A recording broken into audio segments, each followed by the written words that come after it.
We've got about 10 questions on Reddit that we're going to go through in order so that you can know roughly what part of the recording you should watch. And then we're happy to take live questions through Zoom. So submit them anytime, like Amelia said, use this module at the bottom. And with that, let's just jump right into the questions unless you want to add anything, Jason.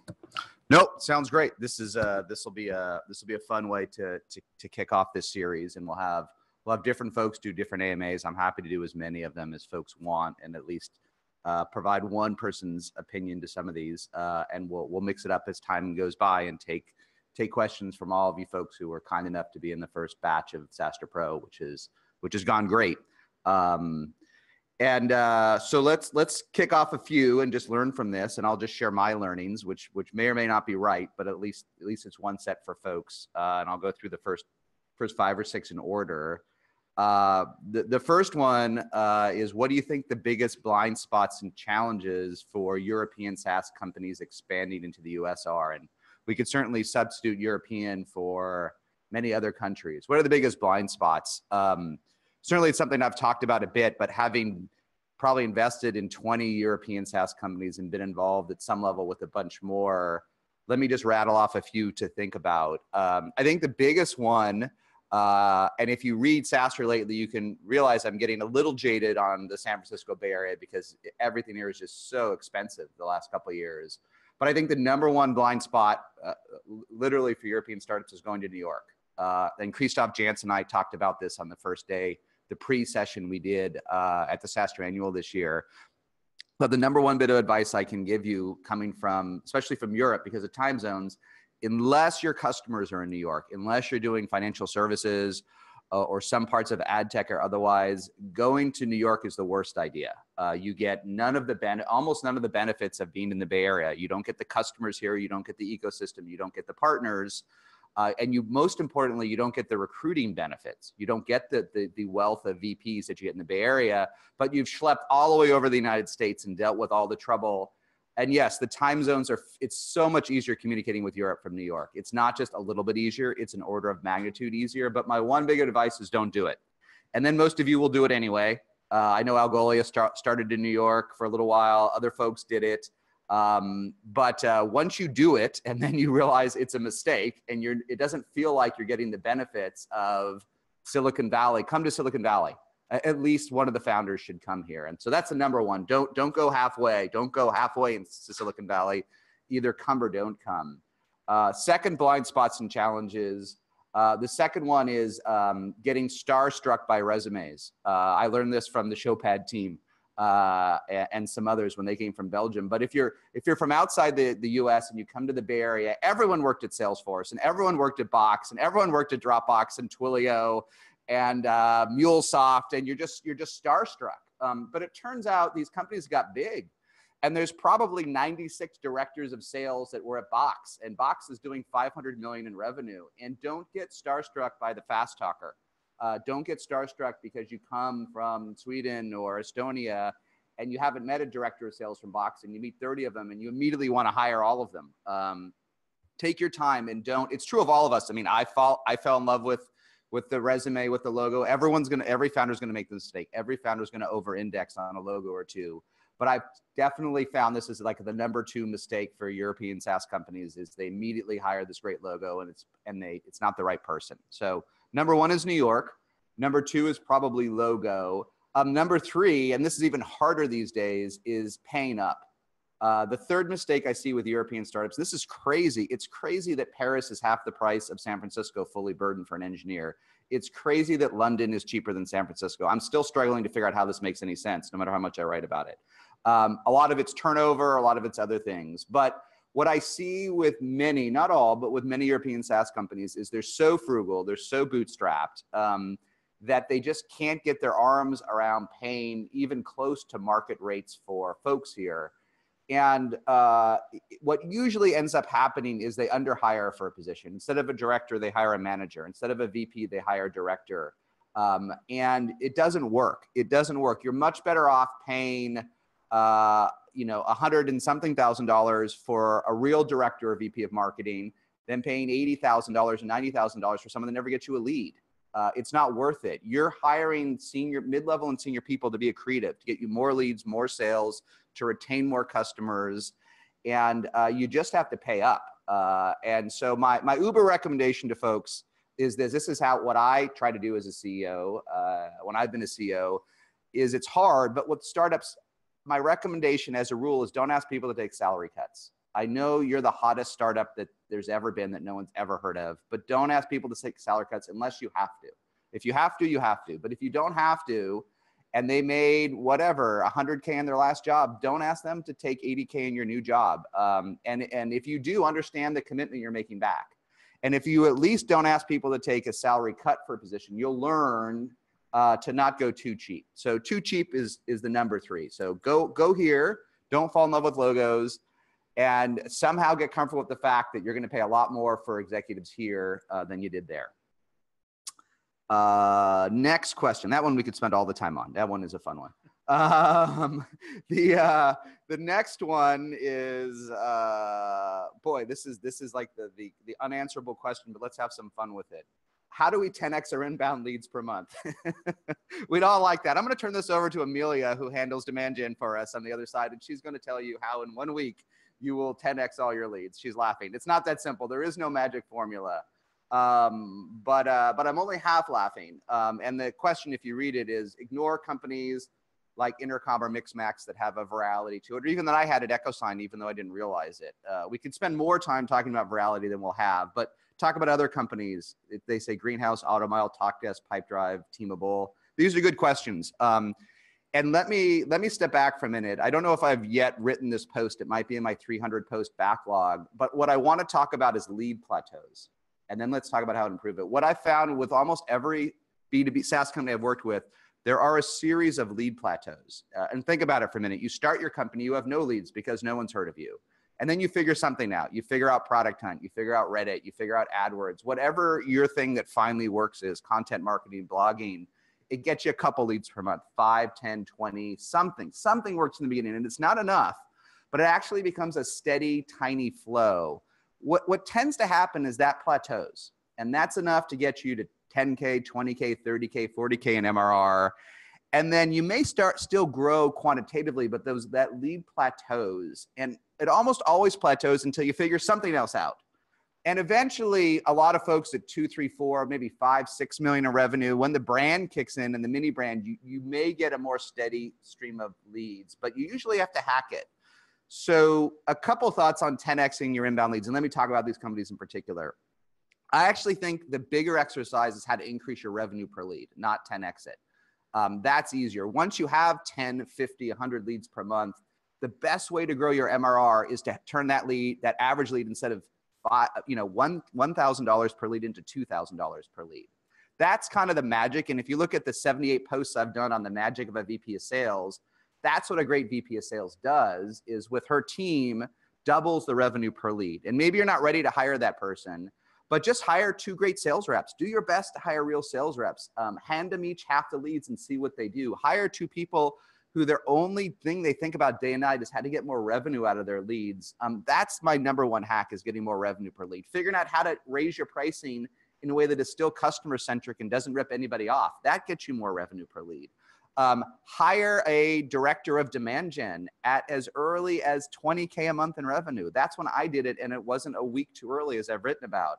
Hire a director of demand gen, and even if she doesn't 10x your leads, you know what she will do? She'll manage your pipeline better. She'll manage your funnel better. Amelia, opposite us, already does that for us. Just do better drip marketing. Talk to them more often. Do a webinar. Do an AMA like we're doing right now. All of these things will increase your revenue per lead, even if they only increase your leads 1.2x instead of 10x. So that's my number 1 advice on the magic, because usually nothing does 10x overnight. AdWords reaches limits. Facebook is great for so many folks, but there's no 10x magic, but there's block and tackling on better marketing and leveling up on revenue per lead. So with that, a couple quick learnings from some of the companies that were asked, and then we'll move on to the next question.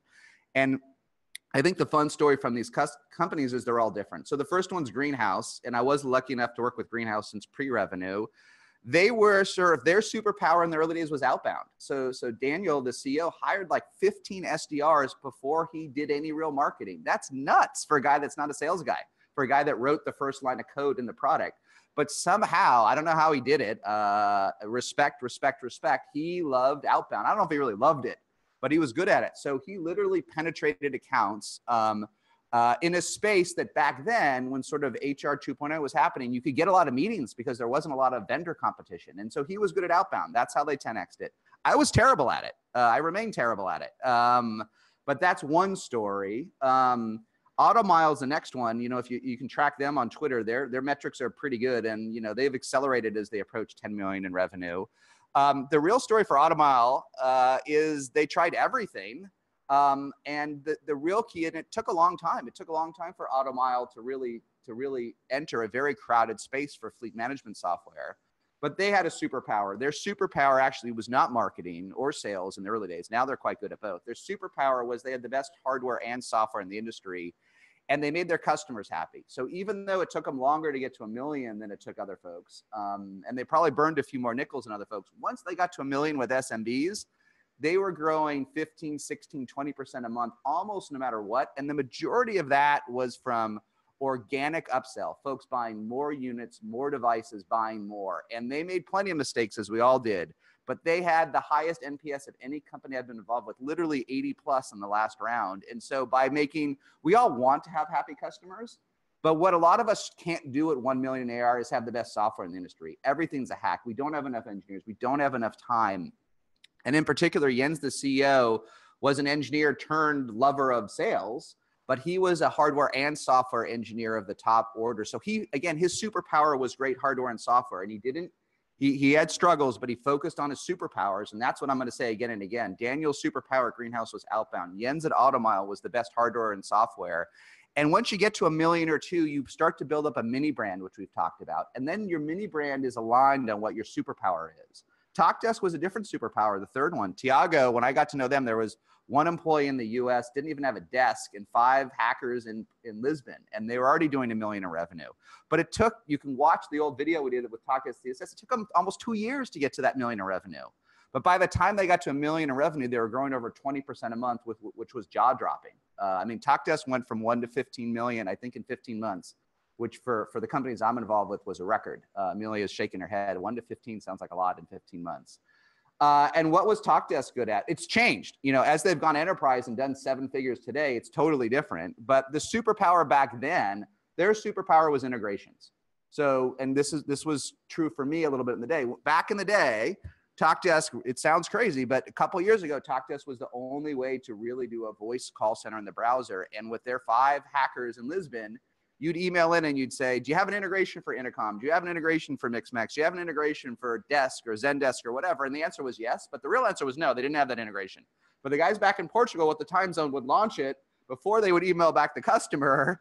And, you know, by the end of their first year at 1 million revenue, they had like 80 integrations. Now, those all had to be rebuilt and refactored, as Tiago talked about. But my point is, that was their superpower. Their superpower back then was not outbound or even inbound. Frankly, AutoMile probably went from 1 to 15 with the least number of leads compared to some companies.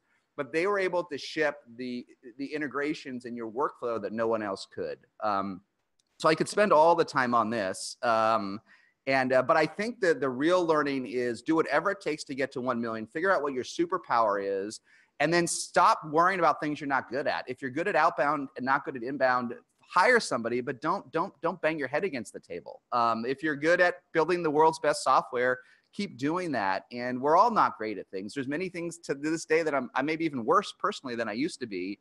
But even with SaaStr stuff, I try to focus on what I'm good at, and you got to let the other things go, and then bring great people in, like we've done here, to let them work on the rest. So a lot of answers to that one. Then we've got a bunch on customer success and money.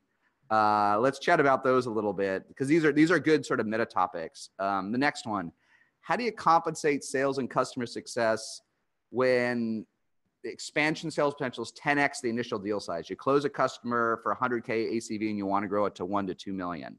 Implementations work intensive.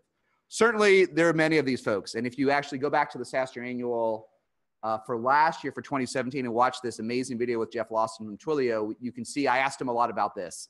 It was a pretty fun topic, because so many B2D products in particular work this way. They're natural. They're almost utility pricing. So with utility pricing, if you're not growing the account, at least geometrically after you close it, something's wrong. But simple answer, let me answer the question of how you compensate folks. It's the same answer here when you're growing the account a lot in the first year. It's the same issue you're going to have with partner sales and channel sales. Let me give you the simple answer that most of you aren't going to like. You got to pay twice. You have to pay twice. You have to pay sales for revenue that comes in after the contract is signed, and you have to pay customer success, however you're going to pay them, for the work they do. And when work overlaps over an extended period of time, you just have to double pay. It's like when everyone develops a channel partnership or partnership strategy, and I'm partnering with a company, do I have to pay the partner 25% of the first year, and then I got to pay my sales reps 20%? Like, that's 45%. The answer is tough luck. If you don't pay both people don't do the work. And this is just built into your business model. But you have to realize that if you're going to 10x these deals from land and expand, you have to invest something. And investing in an extra sales commission and a customer success spiff to do that is just part of doing it. And bear in mind, here's the beauty to partner relationships and land and expand. They have one similarity. You're not double paying for marketing. If a partner brings in you a deal, they're doing the marketing for you. So paying them 25% of the deal is less than you're going to pay fully burdened to acquire an average bigger customer. And if customer success and sales works on growing a deal 10x, you're not going to pay them more in commissions, even by double paying commissions, than you'd pay to go out, find, market, and bring in a new deal. So think about it holistically and just try to make the business model work. Try to keep the total commissions you're paying on deals, if you can, under, even in a startup, 20-25% of your first year ACV, and add the land and expand to do that, and then just suck it up. And later, when you're doing 10 million, 20 million, 40 million, 50 million, and you have a huge team, you can refine this. When I worked at Adobe and I was a VP in the Fortune 500, I guarantee you they didn't pay 25% of the first year ACV on deals, okay? Every single customer in the world was an Adobe account. They didn't even have leads because there wasn't a customer on planet Earth that didn't use Adobe products. They probably paid 2% of a deal, but you're not that. So again, don't be too cheap like compensation, and double pay is the answer. That is a fun topic. That one we can spend more time on. Okay, this next one is another error we all make. How do I capture more value from enterprise customers when I'm saving them so much money? I'm saving them $300,000 a year, $3 million a year, $3 trillion a year. If I'm saving them $3 trillion a year, can I keep $3 billion of that $3 trillion? I would caution you. I would say 92 times out of 100, that is the wrong business model. I remember back in the day at EchoSign when we closed a huge deal at Comcast, we went out to their office in Philadelphia where they had archived all their contracts, and we did 500,000 plus contracts from a year. And we went into this huge tomb of contracts and it was empty. There wasn't a paper contract left. And then they walked us to an aisle where the paper managers were, and those folks no longer had a job. So not only did we sort of disaggregate a floor, but we saved all these folks. But there was no way we're going to get 3% of every contract signed on Comcast. And that's an extreme example. It's not quite what you're saying. But there are certainly examples. You see it in procurement. You see it in buy-side applications where we literally save you this much money. And like there is no doubt, because the system says, I saved you this money. You can take a little piece of that. Just like if you're doing a lot of financial services transactions, you can take a little piece of it.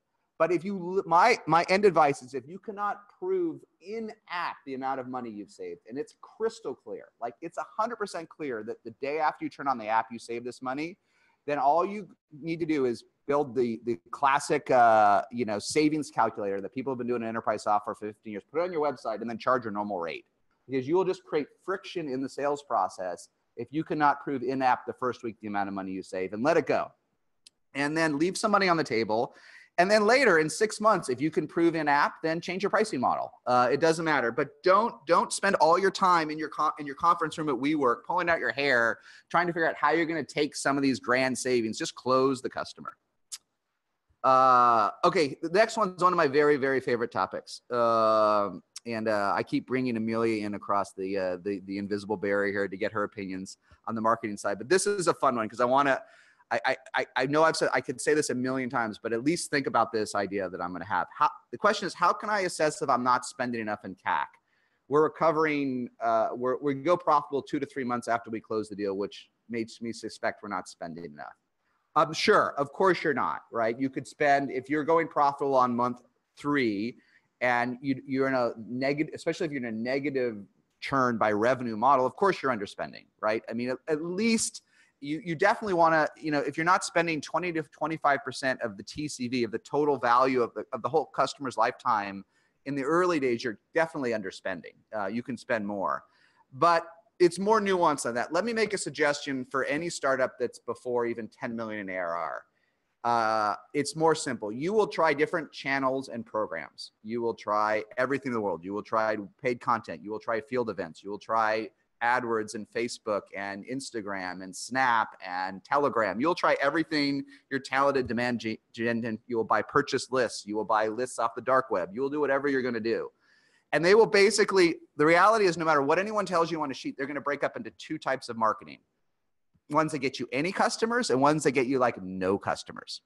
And you have to blend them. And once you have a mini brand or anything, you will have channels that cost essentially nothing. You will have folks that come off Google search. You will have folks that find you from an old blog post. Yes, there's a tiny cost to those, but it's essentially zero. And you have to blend them with the paid channels. And there are actually very, very few companies that have a 2 to 3 month channel. They usually have, that's usually where you come up when you blend in the free stuff. And so what you'll find is if you have a channel that even pays you back in 12 months, that's great in the early days. Because if half your stuff is 0 and half your stuff is 12, it averages out to 6 and you're doing great. So my advice is don't be overly critical on demand gen and marketing in the early days. Anything that returns $1 for $1, put another $1 into it until it doesn't return $1 for $1. If someone comes up with a 25K program and you get a 25K customer out of that, that's great. And imagine that customer stays with you for 5 years. You actually made 125K out of that customer. And where in particular, you'll find this, like I used to hate trade shows and field marketing, which is ironic considering we had a $10 million event for the SaaStr annual, but I got very frustrated with the payoff, but I learned I was wrong because if you go to an event and you spend 50K in your event and you come back with a 50K worth of revenue and those customers last for life, do all the events that get you 50K. You'll find events break up into 2 categories, the ones where your whole team goes out and you get nothing and ones where you get leads. And so everything's binary and lean in on anything that works and then be merciless about the things that don't work. Kill those and shoot those almost immediately. Okay, so that one I have a strong thing. Lean in on anything that works, anything that gives you $1 for $1. Next one's more nuanced, and I don't have the perfect answer, but it's worth talking about for fun. When you close a big deal, like 2 million ACV, congratulations, whoever that is.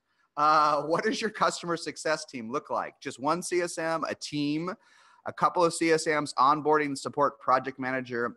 I don't know the answer, but let me tell you at a high level, I think what we've all learned over the last couple of years is more and more specialization is better. So I think, a few years ago, everyone would staff a large account with a dedicated CSM, and that's how you handle it. And they were kind of off on their own to grab the help, grab the engineering resources, grab the SE, figure out the onboarding, do it all themselves. And maybe adjacent to them, there was an account manager with a quota, but that account manager, as soon as the account was mine, checked out and wouldn't even respond to an email. That's kind of where things were 4 to 5 years ago. And everyone was a generalist. Salespeople were more generalists. CSMs were certainly more generalists. Today, as this question asks, you want more specialization. Do you want a project manager? Yes. I think big accounts today need someone that can whiteboard an account, that can map business process change over multiple years. And in the early days, that's often the CEO or the founders, but that doesn't scale. So do I need a project manager? Yes. Do I need support specialists? Yes. Should I have a couple of CSMs? Maybe. Here's something to think about. This is what you want to accomplish for a big customer. Here's a story I'll tell you, and I don't know all the answers, but back in the day, when Groupon was one of our big customers, I flew out there to one of the meetings at Groupon, and I learned a couple of things. And Salesforce, Salesforce had just landed them as a huge customer. Back in the day, it was a marquee customer. I don't know how much they paid Salesforce, but I know it was 8 figures a year. And they had in the middle of the sort of support team a huge phone, like it was like a prop phone. It looked like, and Salesforce had brought this phone over. I think it was red or something. I don't know. And any time, day or night, someone picked up that phone, someone from Salesforce answered in 1 ring. Now think about that power of that. whatever my problem is on customer success, whatever I need that isn't working in Salesforce, I pick up this phone and I'm immediately connected to someone. I'm sure in the back end, all it was tagging something on a support desk so that with a global support center for Salesforce, someone would prioritize it. But that impact of that phone always being there, literally day and night for a global field operation, sales operation, was incredibly impactful. And I think somehow you want to have that effect for your $2 million account. You want to have the sense that there is a phone, and maybe bring one. I don't know. Maybe bring a sort of a VoIP phone that sits on a desk, that no matter what, and then staff it around that. And your team will not be perfect. And you will have non-technical CSMs, and you will have technical CSMs, and you will have folks that can whiteboard stuff and that can't. But have one person dedicated to that account for sure. And then make sure this phone works, literally and metaphorically. That's the magic to me. Okay, next one. Next one's a fun one, just briefly. What's the best practice to motivate customer success managers? Should you pay some percent of a deal to them? Should you have variable comp? It's funny. Over here at the SaaStr CSS, we've got about 20 post-revenue startups working. And one of my favorite CS leaders is here. He actually just came from a later stage SaaS company and joined one doing a few million here.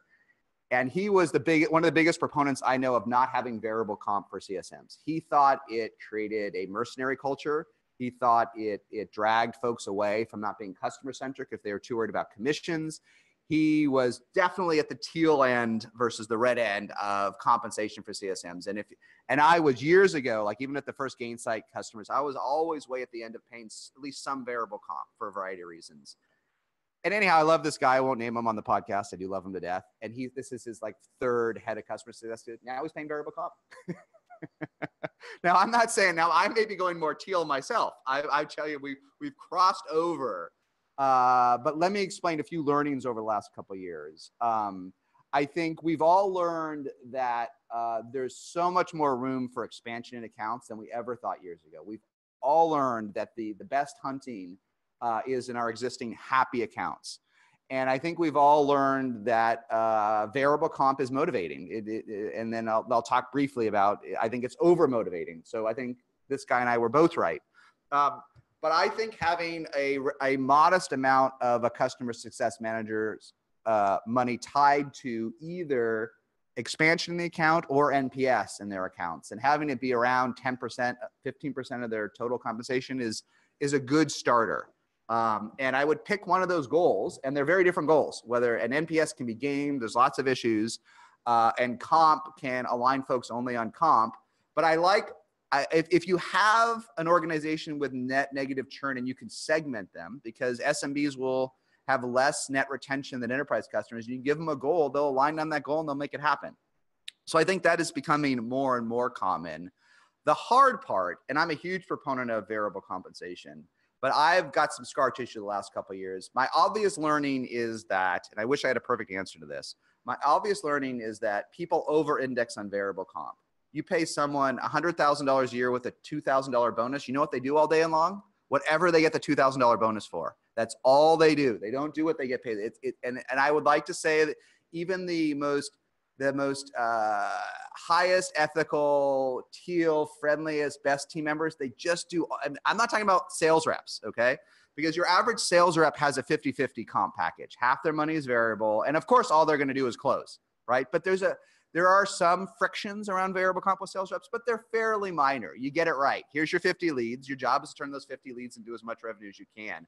I have seen more and more broken processes when non-sales professionals are over-aligned on variable comp. So I'm still thinking about this one myself. I wish I had the great idea. My only challenge is spend more time thinking about the KPIs for variable comp for non-sales professionals, because you're going to get what you incent, even for the smallest amount of variable comp.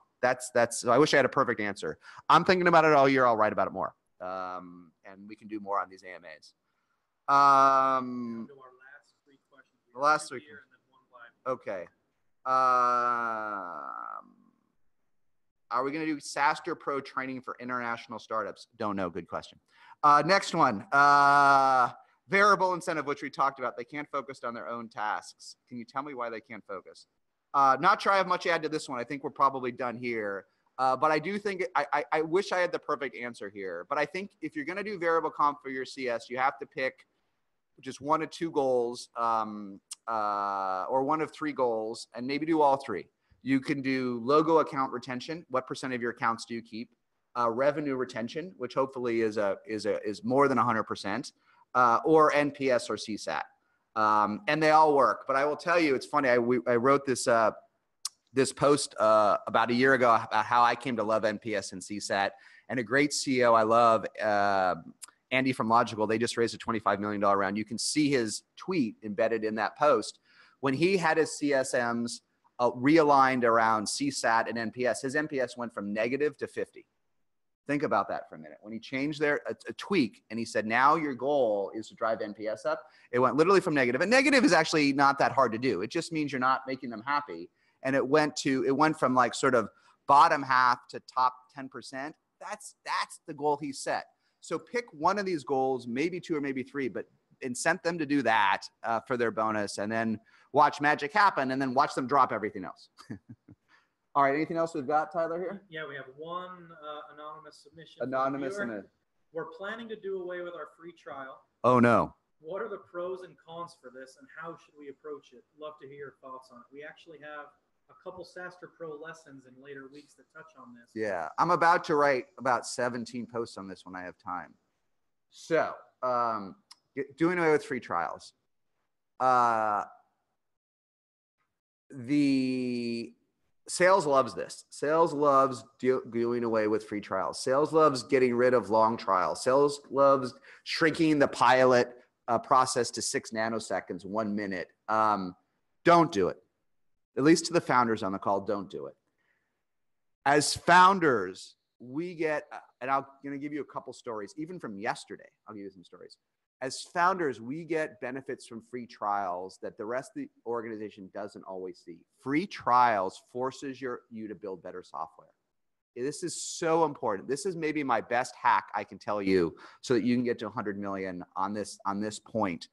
Once you give up free trials, you will never go back. And you will be able to have terrible onboarding, and you will be able to have all this friction behind the scenes, and you will be able to have many broken processes and things, and you will never build great software if you abandon your free trial. There are 100 reasons to abandon it. We need pre-populated data to make it work.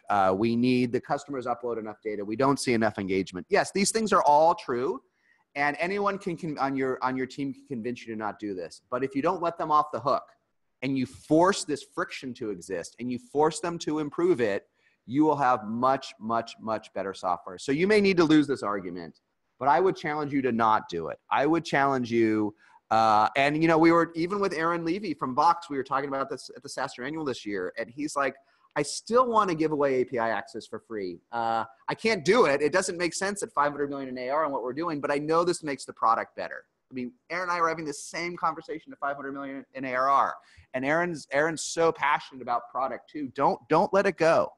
And it's too hard to do later. Folks that I know that are enterprise, that they get to a few million in revenue, they try to build a free trial later. It's too late. Their DNA is too gone. Everything's manual. Everything's manual data entry, manual this, manual that, and you'll never have a beloved product. I don't mean to be binary, but don't give it away. Do whatever you do. Don't give it away, even though people will tell you otherwise. That's my simple advice. Even though sales and product and everyone's going to be lined up against you in your room. They're all going to bitch and whine that if we just turned this off, everyone would be happier. But you will end up going down the path to a mediocre product. So it's a way to be accountable to your clients more often, which forces a better product. Some of that is, but the thing is, as you grow, most of your customers are not going to want to do a free trial. They want to be sold. They want to be onboarded. They want to be talked to. The percent of your folks that will do a free trial will shrink radically over time, especially if you're going up market. Most folks are not like us on this call. Most buyers are not like us. They do not want to deploy on their own. They want to be sold to. Yesterday, my story is there is a product that I've been a huge champion to. All over Twitter, I've gotten them many, many customers. I really think this is a great product. And then yesterday, I wanted to use it at our little SaaStr Inc. And we've got a lot going on at SaaStr. We have like 8 employees. And I had to go through an SDR, and he wanted to do a discovery call with me, and then a demo call, and all of these things. And I just couldn't do it. I mean, it's like 10 o'clock at night. Like I want to just, I've built software, I've shipped software, like leave me. I know I'm an outlier, but I am a super fan of this product. Leave me alone. And I copied the CEO on the 11th email from the SDR who wanted his commission for setting up an appointment. And I said, and he's emailed back because the product's just not ready. Okay. And this is a company doing 8 figures of revenue. And that was an honest admission. And I'm still a fan of the product. I certainly won't bring it up. But I don't think they'll ever be able to have a free trial. They're at 8 figures in revenue and it's too late. So their company's doing great, don't get me wrong, but they lost me as a customer, at least for now, and they're gonna lose other folks and the product will never be as great as if this team had onboarded. So, but everyone else is gonna line up against you. So anyone else, anything else on this one? That's it. All right. Well, thanks everyone. A couple of things. Give us some feedback on if this was helpful. Let Tyler and the rest of the team know. And then the last thing, we didn't hit on the jobs thing, did we? No, we haven't. So last thing, we're going to try a new thing for Pro. It's going to take a few iterations, but to help folks more on Pro, we're going to start hacking some job listings, but just for folks that subscribe to Pro. So the CEOs and the VPs that are on Pro, send us your job listings. We'll eventually do this in an automated fashion. But we'll push them on the site. We'll try to push them through our newsletter, which, you know, together, this is fairly epic distribution. And we'll try and drive them to whatever site or ATS you're using. And it'll get better. But we know when we did this Get an Early Jobs thing a few years ago, it really performed well. And we won't charge anything extra for it. So send us your ideas. Best case, we can get you a few leads for hires. Worst case, we can expose the fact you're hiring and kind of give you some additional firepower when you go out to do recruiting. So look for that so we can try to add some more value. And thanks everyone for the time. Take care.